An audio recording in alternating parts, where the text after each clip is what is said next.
Today, we're going to learn one of the, or not one of the, foundational standing postures in yoga.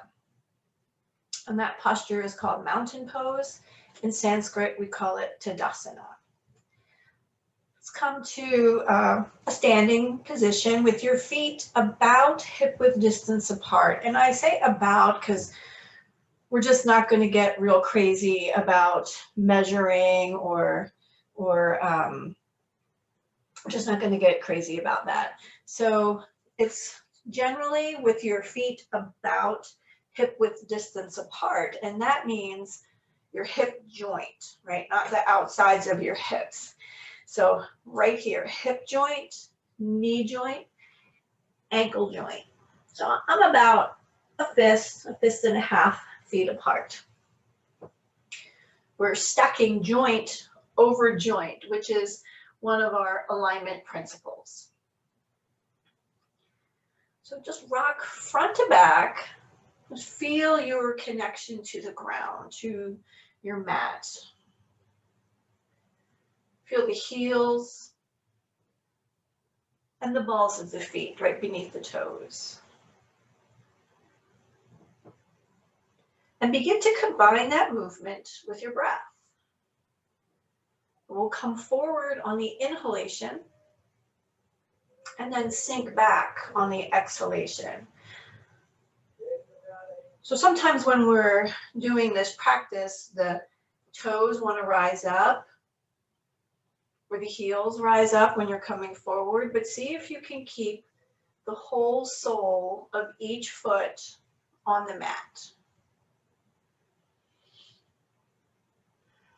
And if you're inhaling, when I said you should be exhaling, don't worry about it. Don't worry about it at all. What's really important is that you are noticing that you're combining breath and movement.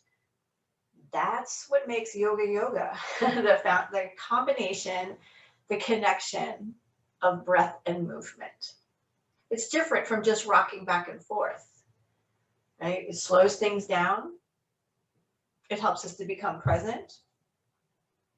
Being present is really important in a yoga practice because it helps you stay safe.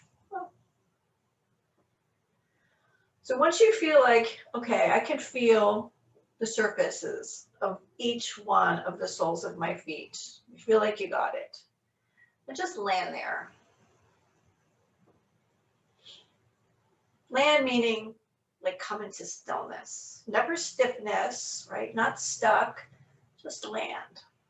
Now we're building this posture mountain from the ground up, just like a real mountain, right? Starts at the base and then rises up.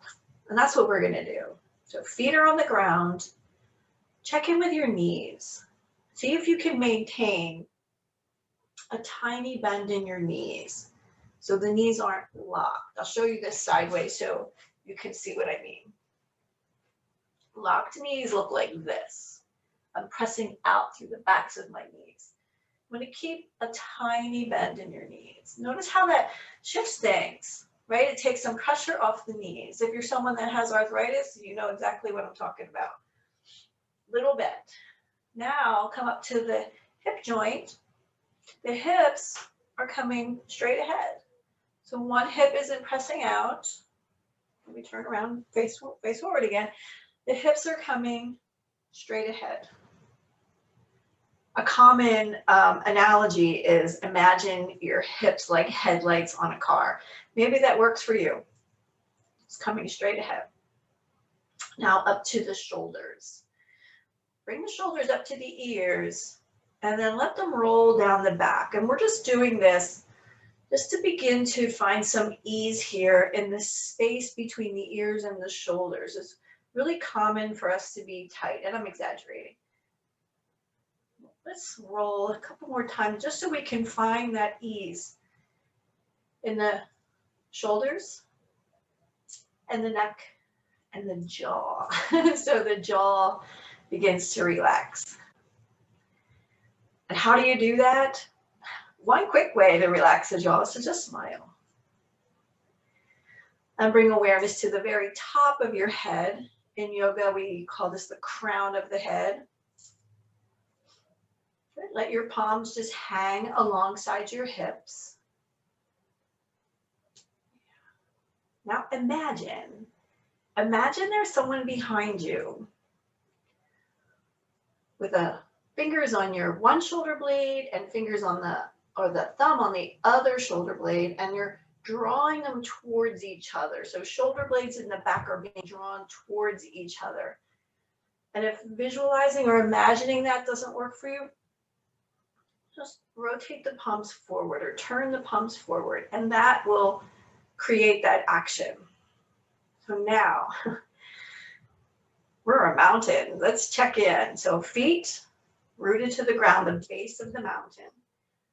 Micro bend in the knees, hips coming straight ahead, shoulders drop down away from the ears, and the very crown of your head, the top of your mountain, is reaching upward. So we have, let's think of it this way. We have energy moving here in several directions. We're rooted down through the feet, but we're also rising up through the top of the head. Like you can think of a mountain reaching up towards the sun or towards the sky. Still rooted, still strong and stable at the base of the mountain.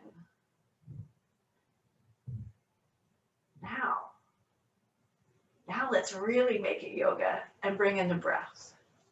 We'll practice 3-part breath here. And if you haven't watched the 3-part breath video, you can check that out. But here's a real simple verbal guidance through 3-part breath. Inhale and expand your belly, expand your ribs, expand the upper chest.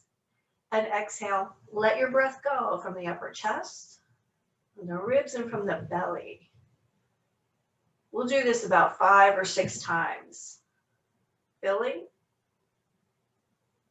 and emptying. You might be able to sense your breath in the whole torso, all 360 degrees, like front, sides, and back, without trying too hard. Just let it be easy.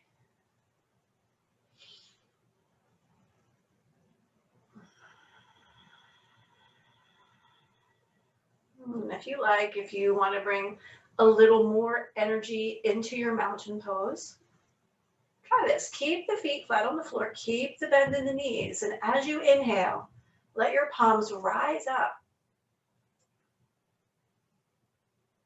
They might come here to this big wide V. They might come closer together.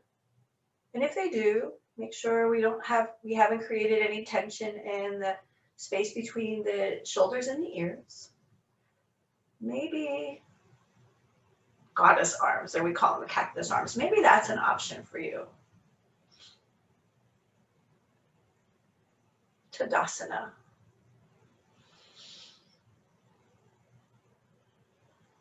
To come out of mountain pose, slowly lower your palms back down alongside your hips.